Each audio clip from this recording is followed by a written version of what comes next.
They dragged her from her velvet bed before the sun could rise. Her hair was tangled, her eyes sunken, and her bare feet trembled against the cold stone floor. She didn't scream, not because she wasn't terrified, but because her voice had already broken the night before. Catherine Howard knew what was coming. Not mercy, not justice, but the executioner's blade and the frozen stare of the man who had once promised to love her forever. She was only 17 when she became queen, a delicate, dazzling rose, blooming far too early in the poisonous garden of the Tudor court. And not 2 years later, she stood alone on the scaffold at the Tower of London, the same place where queens before her had fallen waiting for the sword to claim her youth. Why did this girl have to die? Was it love that doomed her lust betrayal? Or was it something darker, a silent war of power where innocence meant weakness and the crown offered no protection? This is not just a tale from the past. It's the death sentence of a girl who danced too close to the flame in a kingdom where even queens could bleed. England in the early 1540s was a nation trembling beneath the weight of one man's will. King Henry VIII, once a golden athletic prince, had become something else entirely. Years of paranoia, betrayal, and a desperate quest for a male heir had transformed him into a ruler of thunder and iron.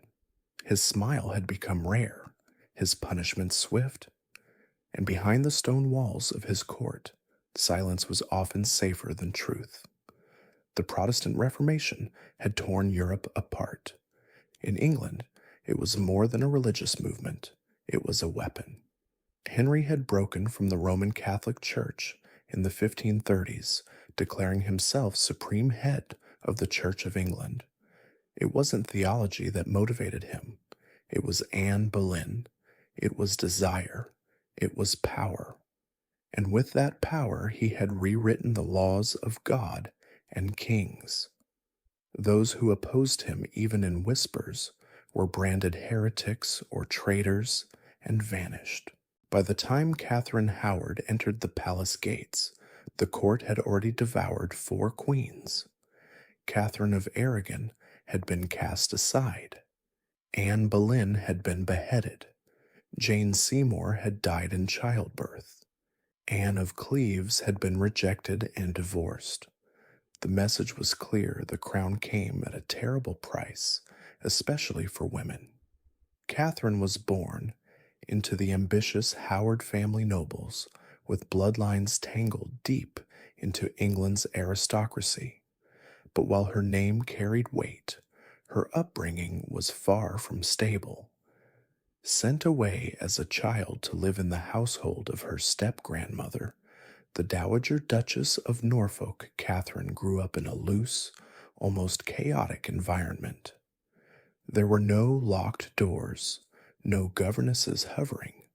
The young men and women of the household mingled freely, sometimes too freely. It was here in those dim corridors and shared chambers that Catherine's reputation began to form.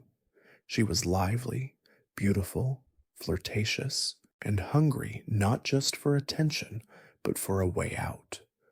In a world where marriages were weapons and status could be lost in a heartbeat, Catherine was taught early that beauty could be currency, and she learned to spend it. When she arrived at court as a lady-in-waiting to Queen Anne of Cleves, her presence caused a ripple.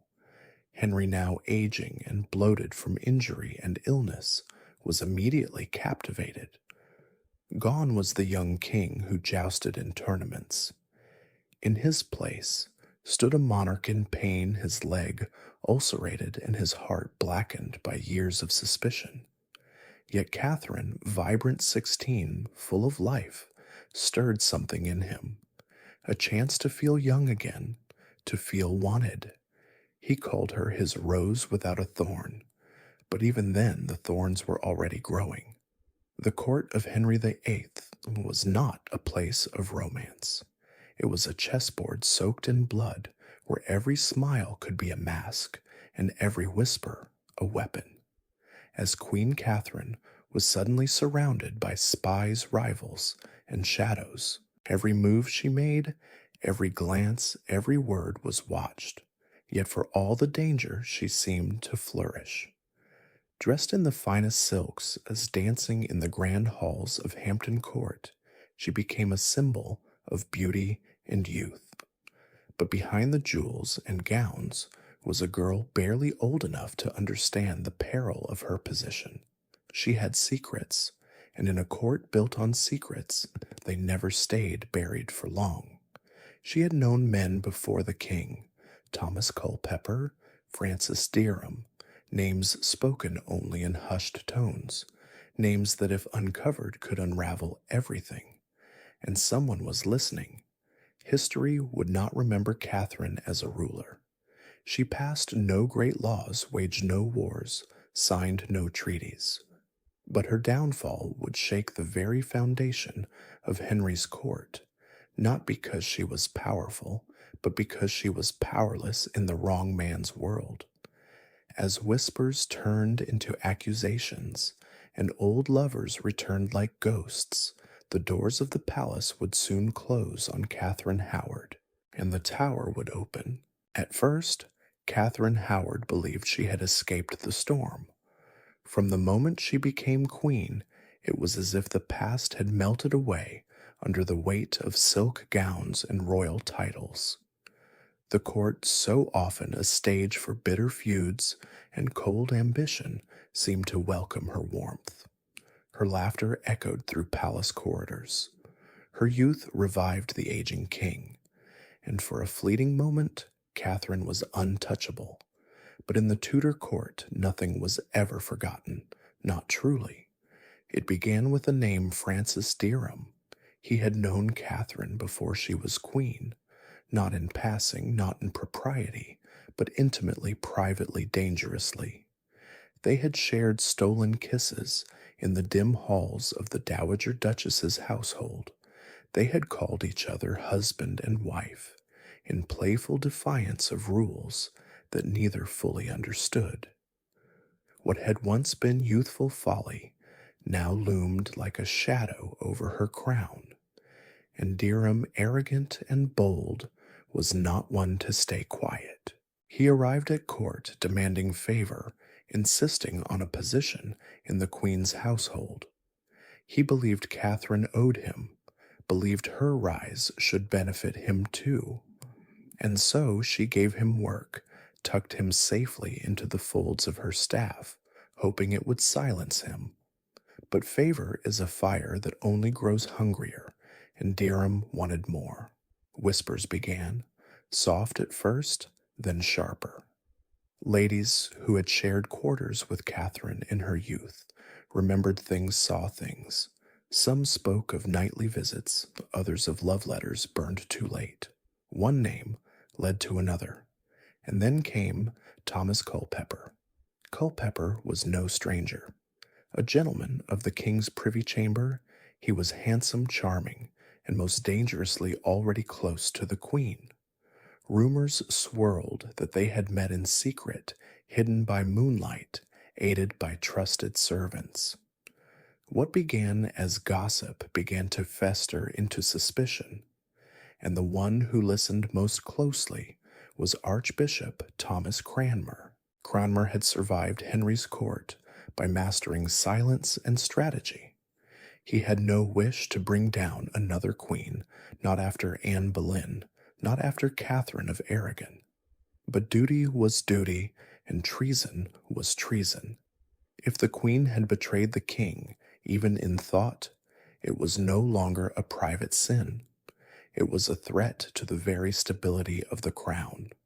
He wrote to Henry in secret, presenting what he had learned not as fact, but as troubling possibility. And then he waited. When Henry received the letter, he did not rage. He did not scream. Instead, he went cold. Catherine had been his rose without a thorn. She had kissed away his insecurities, danced through his pain. To think that while he limped through the palace, she might have been laughing in another man's arms. The humiliation was unbearable. And so began the quiet unraveling of a queen. They separated her from the court. No more music, no more laughter. Her rooms were searched. Her letters seized, her servants interrogated. Day by day the walls closed in. Francis Dereham was the first to break. Under pressure and the promise of mercy, he confessed to his past with Catherine, but he insisted it was before her marriage. She was a different girl than he claimed, a child. We were all just children. But Thomas Culpeper, that was another matter. Witnesses claimed he had met the Queen in secret chambers, aided by Catherine's own lady-in-waiting, Lady Rochford, the widow of George Boleyn. Their meetings were brief but frequent, and when Culpeper was arrested and brought before interrogators, he cracked. He admitted to intending to do ill with the Queen, though he insisted, perhaps truthfully, perhaps not, that it had never gone beyond that. Still, for Henry, intent was enough. Catherine, locked in her chambers, knew the truth was no longer relevant. Whatever she had done or hadn't done no longer mattered. What mattered was that the king believed she had betrayed him, and in the court of Henry VIII, belief was as deadly as proof. She begged for an audience with Henry, pleaded to speak with him, to explain, to weep, to fall to her knees. But the door stayed closed. The man who had once called her his jewel now regarded her as poison. He refused to see her, refused to even say her name.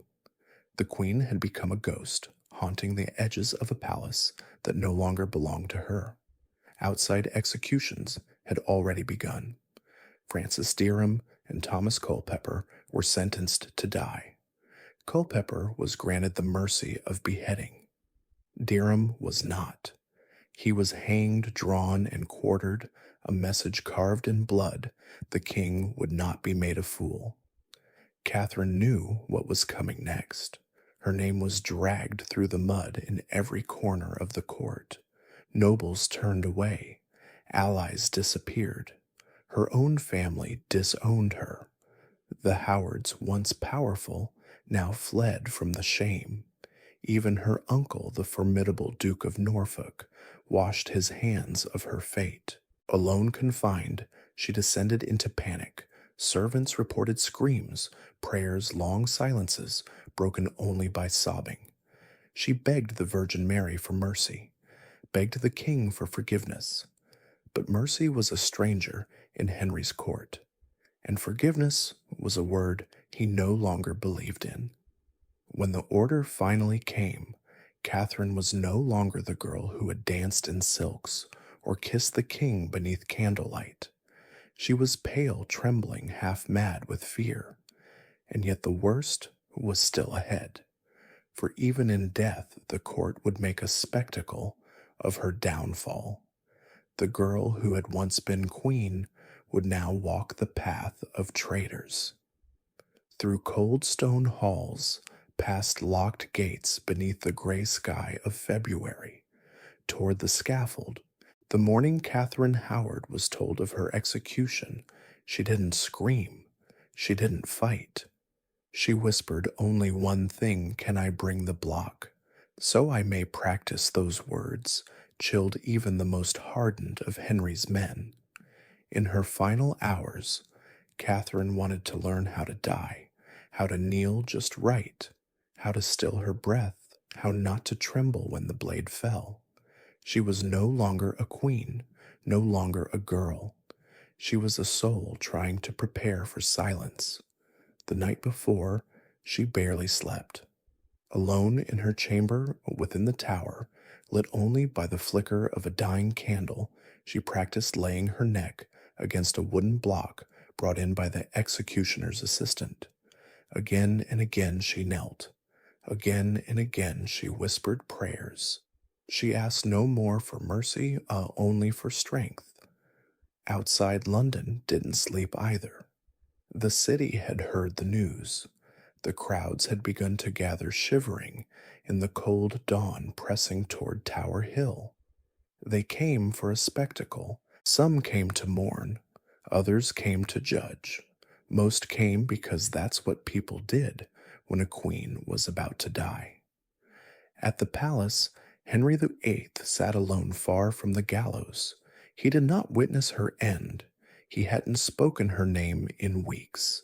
She had been erased not just from his favor, but from his memory. The man who once wrote her love letters now signed death warrants without blinking. He believed she had shamed him, and for that no punishment was too cruel. The morning was bitterly cold. Frost clung to the cobblestones as Catherine was led from her cell. She wore a black velvet gown, her long dark hair falling over her shoulders like a shroud. Her hands, bound but steady, clutched a small book of prayers. Her lips moved constantly, whispering verses, clinging to the last words she would ever speak. As she stepped outside, the wind cut through her skin like glass. But she didn't flinch. She walked slowly with dignity toward the scaffold built especially for her. Every step echoed like thunder in the ears of those watching. A girl who once danced for a king was now walking toward the blade. On the platform, the block waited. Beside it stood the executioner, dressed in black face, hidden behind a cloth. A crowd of thousands surrounded the scaffold noblemen, merchants, commoners. Some watched in silence, others wept. A few whispered cruel things under their breath, eager to see her fall. But none looked away. She turned toward the crowd and spoke softly. Her voice, though quiet, carried across the yard. "I die a queen, but I would rather die the wife of Culpeper." It was not a confession. It was a truth, raw, defiant, and devastating. She asked forgiveness from God and from the king. Whether she meant it for the man who had betrayed her so utterly none could say. Then with calm precision she knelt. She placed her small, trembling hands before her, and she lowered her neck to the block exactly as she had practiced. There was no delay. The blade came down with a single clean stroke. Silence. Not even the birds moved. Blood darkened the straw beneath her body. Her head, still crowned with unbrushed hair, lay face up for a moment, eyes closed, mouth relaxed as if she had simply gone to sleep.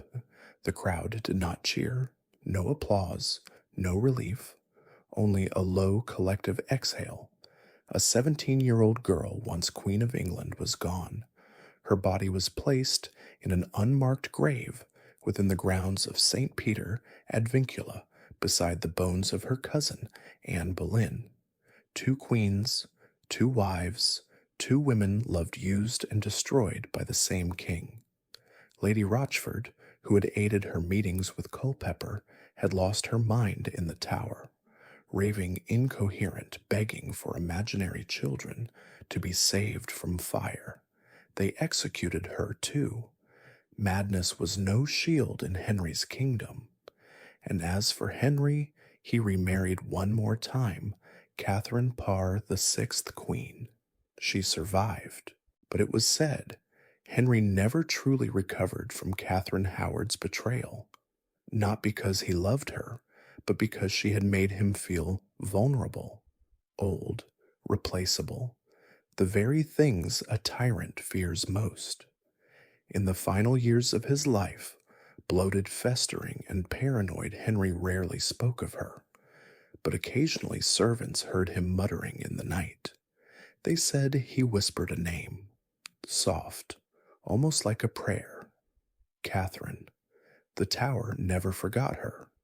On stormy nights, they say you can hear her sobbing near the scaffold, practicing her final words, preparing again for the blade, not because she fears it, but because even in death she wants to do it right.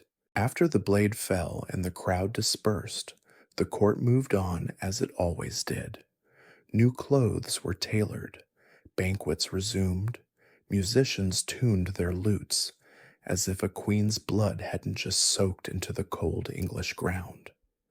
Catherine Howard was buried quietly, with no monument, no mourning procession, no legacy etched in marble. Just a name hastily written into the ledger of the condemned, and a body placed beside another discarded queen. To the court, she was no longer Catherine the Queen. She was simply Catherine the Fool. But history does not forget so easily. Though her name was scraped from royal records, and her portraits likely destroyed or altered beyond recognition, fragments of her story survived. Letters from courtiers, writings from ambassadors, memos from interrogators, and the whispers, always the whispers that floated through time, refusing to let her vanish completely. Some called her reckless, others called her a victim. Over the centuries, she has been cast both as seductress and child, either knowing too much or understanding too little. But what becomes clear as her story is retold is how little power she truly had, how her fate was sealed not by crime alone, but by timing fear and the unrelenting machinery of Tudor politics. She was a teenager trapped in a world ruled by older men. Every step she took was on a floor of glass, every breath in a room full of daggers. And yet she smiled, she laughed, she tried in her way to live. In modern times, some historians have tried to reclaim her legacy, to see not just the scandal, but the sorrow, to ask how a girl so young was ever expected to navigate a court so cruel. In her, they see more than just another Tudor tragedy. They see the brutal truth of how power treats the powerless, how innocence can be used weaponized and then discarded when no longer convenient. Today, if you visit the Tower of London, you can stand near the very spot where Catherine met her end. You won't see her name engraved on stone, but you may feel her presence in the stillness.